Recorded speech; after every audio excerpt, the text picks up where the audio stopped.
कंचना क्या आप बता रहे हैं? बोलिए कंचना। कैंपेन होगा।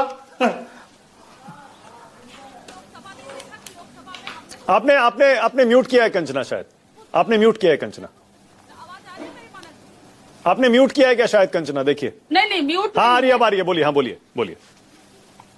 ओह हाँ बोलिए, आवाज आ रही है, बोलिए।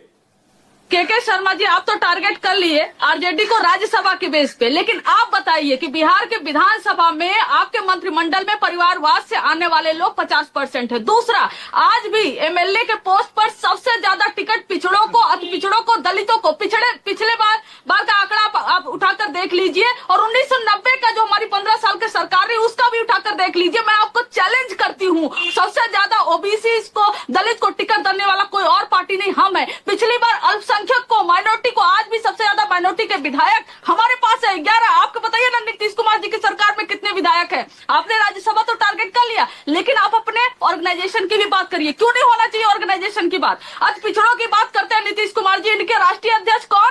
संजय झा जी। किसकी बात कर रहे हैं आप? मैं भी वहां पर गिनवा दूं। उनके मुख्य प्रवक्ता कौन थे? केसी त्यागी जी, अभी राजीव रंजन जी। मैं भी एक से एक पूरा नाम ले लूंगी। और मोदी जी के चेहरा आप लोग ओबीसी बता के ओबीसी की राजनीति करते हो, और आपके ओबीसी नेता पर पता है राजपूत नेता बिहार में अटैक कर रहे हैं। अशोक चौधरी जी हो, चाहे सम्राट चौधरी जी हो, चाहे दिलीप जायसवाल जी, ये सब ओबीसी आते हैं। और कौन टारगेट कर रहा है? राजपूत नेता। तो अपने घर में झांकिए सर, वहां पर कास्ट और क्लास दोनों कॉन्फ्लिक्ट चल रहा है, हमारे अंदर मत झांकिए। और अपने पोस्ट को, पद को आप कम क्यों आंकते हो? के शर्मा जी प्रवक्ता हो आप, मैं भी हूँ, मैं भी नेता हूँ। हाँ, तो महिला नेता मैं भी हो सकती हूँ, मैं भी हूँ आरजेडी का। आप सीधे राबड़ी जी पे जाते हैं। बहुत महिला नेता है हमारे पार्टी में। आप अपने अंदर, अपने पार्टी के अंदर झांकिए, हमारे अंदर महिला नेता काफी है। नाम तो दीजिए, नाम तो लीजिए, नाम तो लीजिए।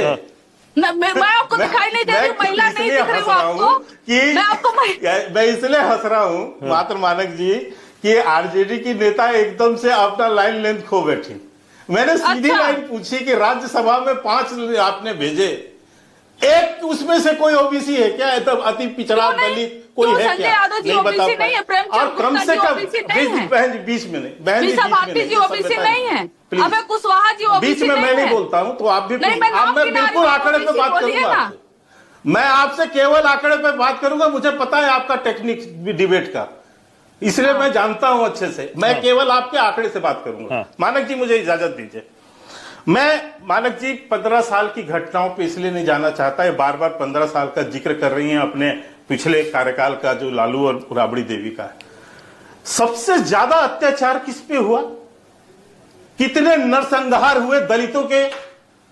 अभी मैं नाम पढ़ूंगा तो यहां आरजेडी की प्रवक्ता कहेंगे कि आपको पढ़ के बताना पड़ रहा है। जानते हैं क्यों पढ़ना पड़ता है? 118 नरसंहार हैं मानक जी, कोई याद नहीं रख पाएगा।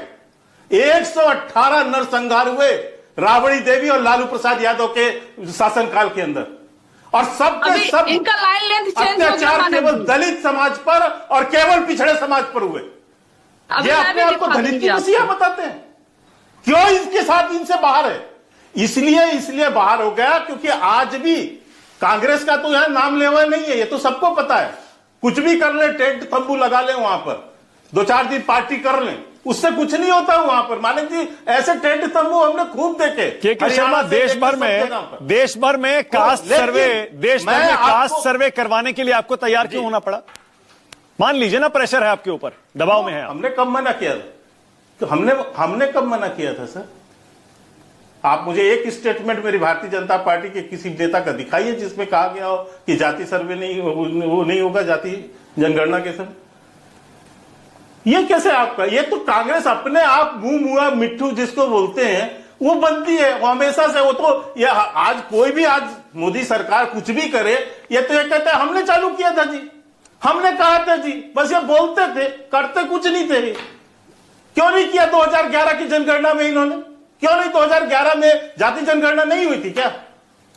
क्यों नहीं उसको ओपन किया? 14 सरकार थी ना इनकी। आसिम वकार, ये जो गात अभी आपने लाइन बोला ना, जात पे, ये कहते थे ना जात पे ना पात पे वोट लगेगी हाथ पर। राजीव गांधी ने क्या स्टेटमेंट दिया है?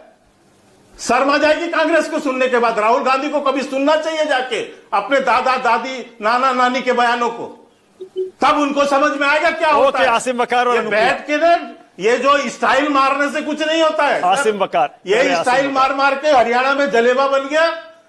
ओके आसिम वकार।